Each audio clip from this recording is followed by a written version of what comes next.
Welcome to Inspiring Women in Audit, the only podcast celebrating the achievements and journeys of women in the internal audit industry. In each episode, we spotlight the extraordinary stories, insights, and expertise of these dynamic professionals. Our aim is to amplify their voices, inspiring a new generation of women auditors to share their knowledge, experiences, and unique perspectives. Remember to check our show notes for links to our social media channels and to subscribe to the Inspiring Women in Audit newsletter. This podcast is brought to you by I4 Global Results Limited, the audit communication experts dedicated to transforming your audit reporting and your audit results through communication, optimization, and collaboration. Now, let's dive into this episode of Inspiring Women in Audit. Welcome, everyone, to Inspiring Women in Audit, the podcast that is dedicated to empowering and uplifting women within the internal audit industry. By amplifying their voices, we aim to encourage women in the audit profession to share their knowledge, experiences, and unique perspectives. My name is Tracy Marquardt, and I will be your host today. And I'm super excited because joining me is my guest, Rita Purdeen-Nandlal. And Rita is currently the manager of Internal Audit at Angostura Limited, except that name may ring for some of you out there listening, and is the current president of the Trinidad and Tobago Chapter. And Rita was also the past president of the Trinidad and Tobago Chapter of ISACA. And to round out your credentials, we have quite a long list. You have an MBA, FCCA, and you're a CA, a CIA, and you have a CISA and a CRMA designation. That's quite a list of credentials, Rita. Thank you so much for joining me today, and welcome to the Inspiring Women in Audit podcast. Thank you for having me, Tracy. It's my pleasure to be on this program with you. Super. I'm really excited. We had a pre-discussion, and what I'd love to do is start with, your journey into internal audit. You run the audit function at Angostura. You've been in the profession 20 years. So what drew you to audit, and what has kept you here all this time? Okay, very interesting. 20 years, a very long time, right? So I did start off right out of high school in my profession. I started off in the banking industry, but not in internal audit. I started off in the retail sector, and I was studying, doing my ISACA. And during that, I realized that there were two modules that I particularly was interested in, the audit modules. And what made me interested was it's really reflected on assurance and governance. And I found those aspects of the business very interesting, something that I wanted to pursue. So the opportunity arose after, and I applied to the Internal Audit department at the financial services I was working in. And that's where my journey in internal audit started. Within the first 6 months, Tracy, I realized, whoa, I was learning so much. I had 7 years of just retail experience before, but in 6 months, I was able to navigate across retail, commercial, business transformation, treasury. I think the learning for me is what drew me. Learning about having a holistic view of an entire organization. And I could see a progression path. It was rather quick for me, progressing from internal auditor to audit manager within the financial services industry. And that also made me want to continue my professional career in this industry in internal audit. So what has kept me here, you asked? Other than progressing my career, I think my passion, the learning and development. Internal auditors, we are required to be all-rounders. We must know a lot about everything. And we must also have the technical competence to really deliver and provide advice and assurance to our stakeholders. And I think those are the things that has kept me in the profession. Continuous learning and development and networking as well with such a wide variety of peers, locally and internationally. I'm totally with you on the continuous learning. I would say because I meet so many auditors and all the different work that I do, the client work, the auditors that are interested in continuous learning are the ones that are the most curious, the ones that can add the most value, and the ones that can really spur on the innovation. So I think that's a fabulous aspect of the industry. And can I touch on that networking that you mentioned? Because networking, I find, is so key to our success within the industry. And I know there's some auditors that maybe just don't enjoy the process of networking, don't attend conferences, like to maybe stay in their lane a little bit, get their head, keep their heads down, get things done. Can you just expand a little bit or elaborate on the networking aspect from your perspective? Yeah, so networking has been very pivotal to me in my career. So when I left my first job in internal audit in the banking sector, I went out on my own to lead an internal audit department for a family-run business. And I knew after 3 years, I didn't have all the answers, right? And being in a professional organization such as the IIA, with a vast number of members locally, because I was in the local chapter, I was able to call on peers who had met at conferences or training, to get that expert advice or assistance where needed.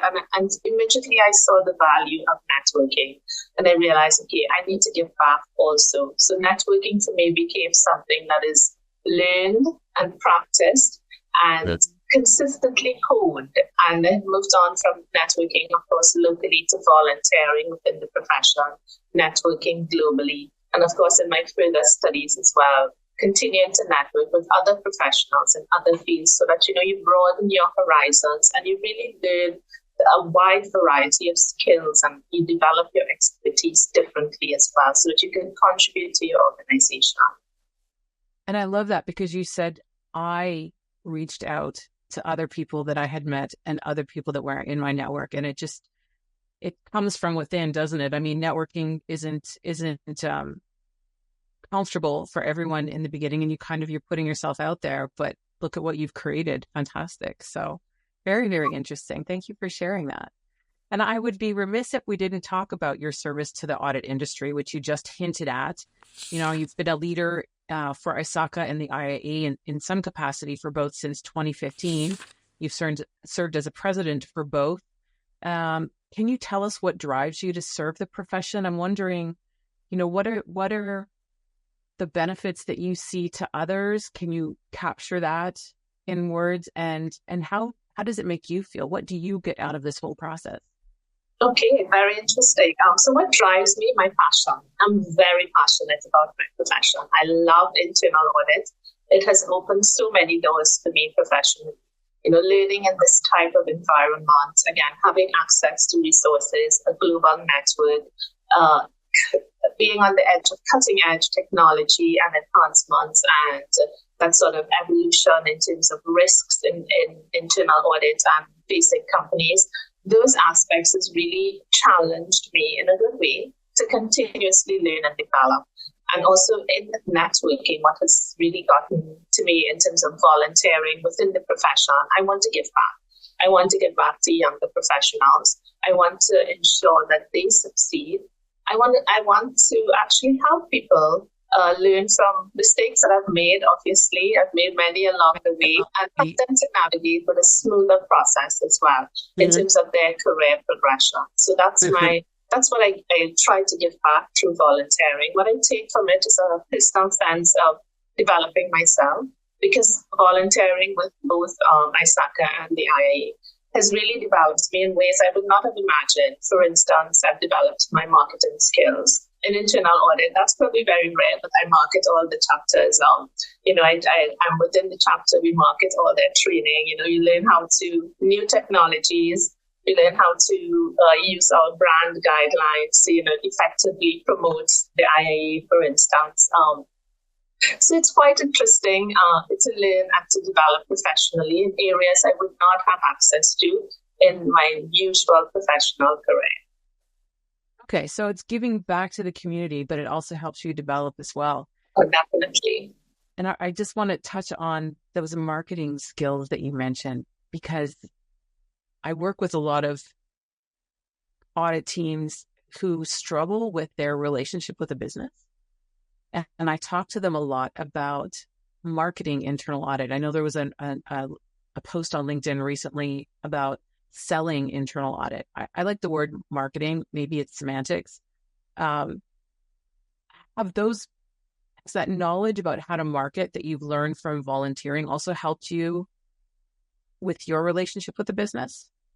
Yes, as internal auditors, we must be advocates for our profession. Our whole internal audit month of May speaks to this, how we market ourselves, how we advocate, how we continuously bring internal audit to the forefront in terms of what we can do. Because it's a lot more, we have evolved a lot more from just assurance. We provide advice, insights, expert advice. So continuously developing ourselves and marketing what the profession is about is really something that I have also learned from volunteering, more so than I would just have learned within my career. Awesome.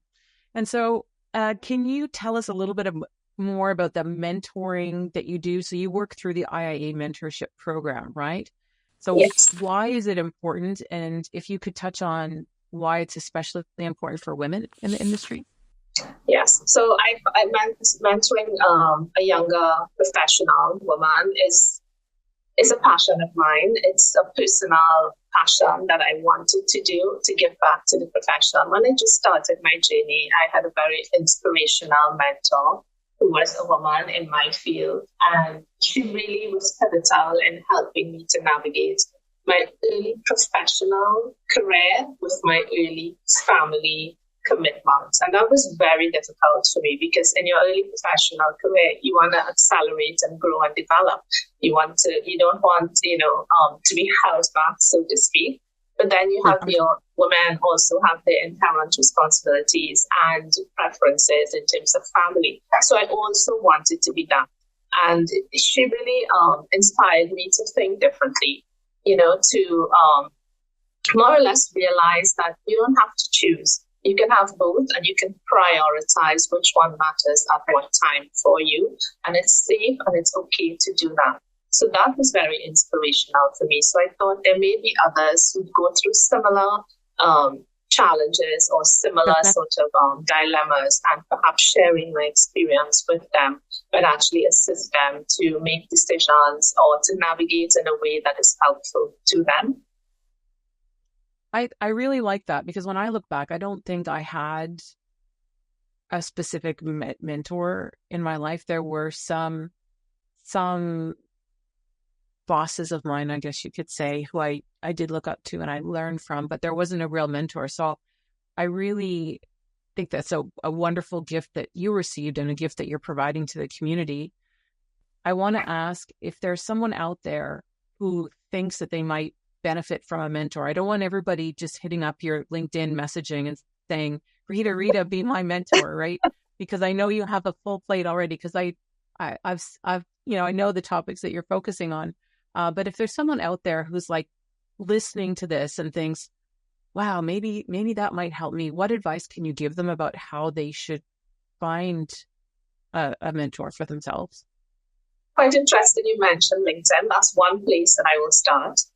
Look within your networks. It can be your professional network. It can be where you're employed currently, where you were previously employed. If you're a member of a professional body such as the IIA, look within there. So look within your networks of persons who may have similar interests or aspirations that you think that can help you. First of all, though, before you do that, you must set yourself specific objectives. What do you want out of this mentorship? Articulating these clear objectives and sort of prioritizing them would help you to determine whether or not, when you approach a potential mentor, that you've selected the right person to approach. So having your objectives, looking within your network, selecting someone that you think you can work with. And of course, for me, the biggest thing, don't be scared. Go out there and ask, approach someone. And to me, that may be the biggest thing that people may fear. Okay, how do I approach this person?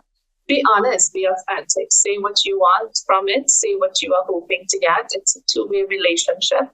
And another part that is value added, offer something in return. Maybe you work on a small project for your mentor to add value to the relationship, something. But anything that you do within that relationship between your mentor and your mentee, you will learn something. So be prepared to learn, be prepared to give of yourself, and be prepared to set clear objectives that you will achieve. I love that advice.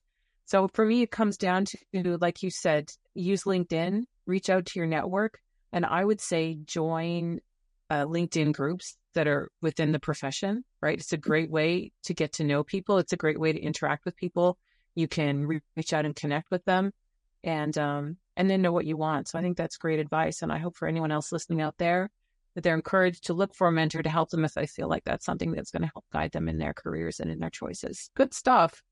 All right. Well, let's come back to some of your credentials. I just want to congratulate you, first of all, on getting your MBA. I mean, what a huge accomplishment. This was from Oxford Brookes Business School, and that's out of London, right? Yes, thank you very much. Yes, it's Oxford Brookes Business School in Oxford in the UK. Yeah, I mean, what a huge accomplishment. I'm wondering, given your background, your extensive experience, all of your work with the IIA and ISACA, what drove you to choose to do an MBA at this stage? Right. So I want always striving to learn more. But at this point in my career, I thought I want to learn differently.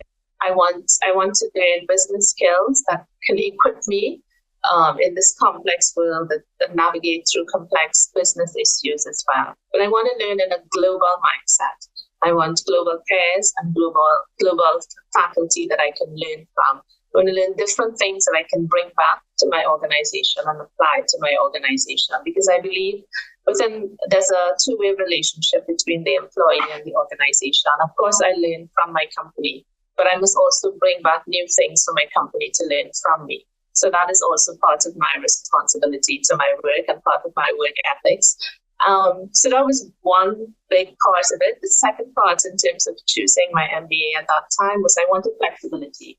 It was part-time. I wanted to learn mostly online, and I started during COVID.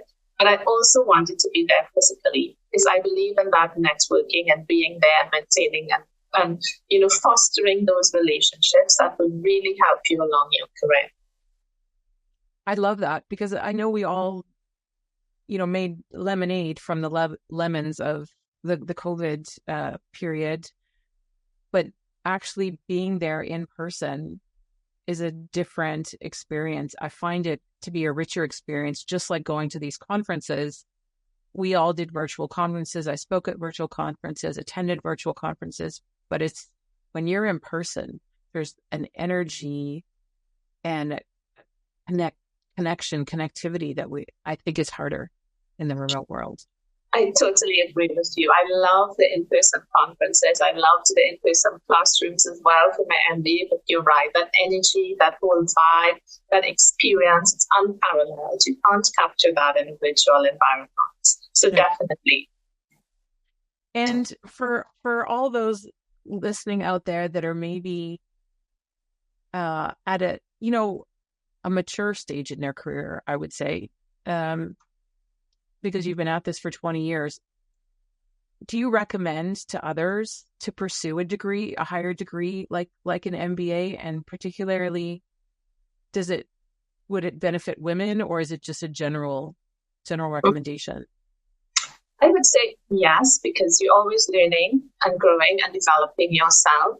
And for your career, I believe MBA also positions you differently in the business environment. So many internal auditors, they also transition to other roles such as CFO, C-suite roles, or even a lot of them transition into information or IT security roles. And I think having the business side or the business knowledge to navigate these areas really equips you to do those transitions as well within your career. So if you're at a mature level in your career and you're thinking of transition, then that's an excellent way as well. And I just mentioned the IT sector. Of course, there are studies that show probably about 25% of women have leading jobs in this sector.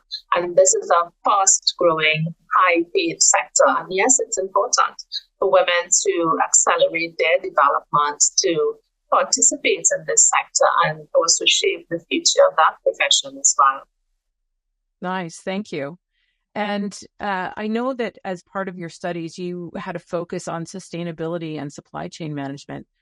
Can you give us some golden nuggets or talk to us about how this became your focus for your MBA? Yes. So supply chain management is, I suppose, one small aspect of how companies are integrating ESG within their organizations. And it has become necessary. consumer driven. Consumers, there's studies on consumers. They're willing to pay more for sustainable products. They are demanding it. Your stakeholders are demanding it. Your shareholders, your non-profit organizations, governments, they are instilling policies to implement these measures as well. Your partners are demanding that you make sustainable strategies within your organizations as well. So because there's this focus, I thought, okay, this is one way that internal audits in my profession that I can learn, develop, and contribute to my organization. So my approach in this area was really to look at in sustainable supply chain management, look at leading organizations and best practices. What have they done? What have they done successfully? What works? And how can this contribute, or how can we learn from this? How can we implement some of these areas, especially? How can internal audit add value as well? So that was my focus. That's interesting. And is your work, is it published? Is it something that we can all go out and read? Soon it will be published. I'm working on it. And it just, it goes back to what you said earlier about doing the MBA so that you can learn, but it's also bringing that back to the business. Because, Trinidad and Tobago, I mean, for a lot of us, means warm climate, holiday, maybe some like me are a little envious that this is where you're based out of every single day. So can you talk a little bit more about how important sustainability is to Angostura, because it's such a small, it's an island. Yes.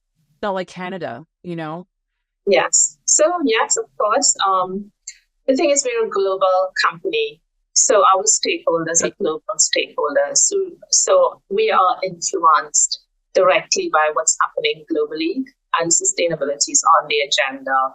Our suppliers, our business partners, our consumers, it's on the agenda. It's a great focus. So therefore, for us, it becomes one part of our mission and vision to incorporate sustainability within our practices. So yes, it's quite important because we are out there globally. We're not just sequestered in Trinidad. We operate from here, but we have a global mindset and a global business. And it's such a well-known brand as well. I mean, it's a well-established company. It's been around for over 200 years. Products all over the world. I'm sure everyone listening has, over a certain age, has tried the product at some point. So I find it's a very interesting business, and the global impact, coming from located, as you said, in such a small island, it's run from such a small place compared to the rest of the world, is really quite interesting, and how the ripple effects throughout the world, Yes, so, indeed. Good. Well, listen, in our get to know you conversation, you told me about that you're passionate about work-life balance. You hinted at it a little bit in one of your other answers we were talking about the mentor.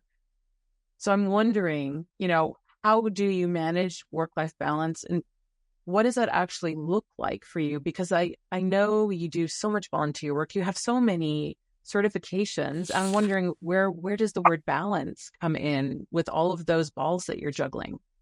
Okay, so work-life balance is I suppose it's personal to everyone, what their journey is and what matters to them. For me, is having the right amount of time for my family, my personal life, as well as my work, my professional career.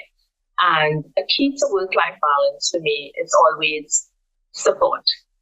My family is a tremendous support. I could not have all of these things without my husband and the support of my husband directly. He inspires me to do more, do better, follow my dreams. And, that's the sort of support that makes work-life balance sort of seamless for us, but it's also setting those boundaries. So I know when it's time for my family, that's my time. I can share a little story and playing Monopoly with my youngest son. He's 7. So he knows when we are together, there are no phones. So I just, totally forgot. I was scrolling through my phone, and he said, you didn't ask, is there something important that you have on your phone? And it struck me, hey, this is what I've cultivated. It's important to him that we have this quality time, and it's important to me too. So, normally I would ask permission and say, may I have an important call? And he would be, yes, okay, but how long, because they really need your attention too. You have so much time away from your family that time is precious to them. So definitely support prioritizing what is important to you, making the time for it, setting boundaries, and creating time for yourself. Like for me, what inspires, motivates, and really helps me to get through the day is my yoga practice. I am really into yoga. I'm an instructor and a student, and that is, as a hobby, that helps me maintain work-life balance because it's something that I enjoy doing so much. Absolutely. And so you do that with others or on your own? Can I ask you that detail? So if you're teaching, then you're at a center, or I teach others in my community, or on my own. I practice on my own. So I do have an avid yoga practice for myself at home every evening. So that's my time. Yeah, that's my time for me. And then, of course, my family time is incorporated, and then my personal time, etc. Yes. Yeah. No, I love that. I love that. Carving out time for yourself, I think, is so important. Whether you're, no matter which parent you are in the family, I think we all need a little bit of our own time so that we can reflect, regenerate, figure out where we want to go next, or just decompress, from the day. So yoga is a great way to do it. So that's fabulous. So if I come, can I sit in on a class? But of course, you're most welcome. That'd be fabulous. Good stuff. All right. Can you share a lesson or wisdom gained throughout your career that maybe our audience might benefit from? Yes. Early in my career, my mentor, whom I referred to earlier, one of the first things she said to me is, be your authentic self and maintain your integrity. You're going to be faced with so many dilemmas in your career, especially as internal audit and where you sit. And being true to yourself and maintaining your core values would really see you through to the end or to your career. It would really inspire you to do the right thing. So I keep that at the back of my head, do the right thing even when no one is looking, to maintain that integrity, that sense of self. Of course, we have the IAA standards that we adhere to, the core principles, etc. So that also supplements what you believe in and your organization's ethics and business practices. But at the end of the day, it comes down to you and your personal journey and maintaining your true self and your authenticity. I love that. Be authentic, maintain your integrity, and do the right thing even when you're alone. Yeah. That's wonderful advice. All right. Any advice that you might give women who want to rise up within the profession? Learn, grow, develop, seek new interests. Go out there. Don't be scared to go out there and network, get to know people, let people know you. I have found that volunteering is an amazing way to network because you meet so many different people. When you volunteer, especially volunteering to the IAE, you meet your local peers within the profession, regionally, internationally, when we attend conferences, etc. You network with so many professionals. It's important for you to be fit. And it also creates the forum where other people can listen to you and share your views, and you can have an impact as well. So you not only receive, it's a two-way network where you communicate and you receive as well. So definitely. Love that. I love that. I see just a real, theme through how you approach your answers to my questions is, continuous learning. Yes. And I would to paraphrase back to you, I would say it's about taking action, and it's about having the courage to take action, the courage to reach out and ask for a mentor, the courage to, join LinkedIn groups and to make, even just to make posts on LinkedIn and to talk to people about what our perspective is. I think is a great way for women to be heard. Good stuff. All right. So then we come to the grand finale question. Oh. What legacy do you hope to leave in this wonderful field of internal audit that we work in? And what impact do you hope to have on future generations of internal auditors, especially women? Yeah, I wonder if I should consult my notes on this now. my legacy, I mean, it's just a legacy of my integrity. It's my personal brand. That's what you have. You know, you can work through different careers, different industries, but the legacy that you want to leave is one of authenticity and integrity, because that's who you are. I want people to, remember me when you speak of legacies. Remember me for just who I am. This is who I am. You know, this is my passion, internal audit. I've chosen this profession, and I really enjoy it. I love contributing. I love collaborating with my colleagues to work on difficult projects or to work through different issues. I love that. I have grown to enjoy networking as well. I told you initially it was a learned skill, but I do enjoy it because there's so much richness that you derive from networking, so many relationships that you build. That's really important to help you when you need, you know, advice, or when you think, okay, you're the only one in this situation, or even when you feel, you know, a lot of people, they talk about imposter syndrome, and they feel maybe they're not worthy or they're not able to contribute in a meaningful way. And talking through these issues can actually help you, you know, and give you that confidence as well. You know, that whole imposter syndrome, I think, is key, not just for women, but I do know that there are a lot of women who are sitting in the room who feel like they might be an imposter. And if you're one of those women out there, I would like to encourage you to just throw that belief right out the door. Yeah, you wouldn't be in the room if you didn't have something of value to contribute. And I think we all need to just get rid of those old beliefs and focus on, you know, where can we add value, and by continuously learning and by raising our voices, the value will be evident to them personally and then to the rest of the world. If that makes sense. I totally agree with that. Yes, I totally agree with that approach. I think it cannot be emphasized enough. I also believe that as women professionals, that you can actively seek your career path. Use the resources available to you within your career path. There are many resources offered by the IIA. There are many streams of learnings. There are many ways that you can differentiate yourself within the industry. And as you mentioned, don't be scared to seek out a mentor, someone to help you. You know, that's why people love to do that. They love to give back because it has been done in their career. You know, it's a cycle of giving back and helping each other as well. Yeah. So it's standing up and believing in ourselves, and then putting out a helping hand to others to see how we can assist in their growth. And that's all going to make a difference. I totally agree with that.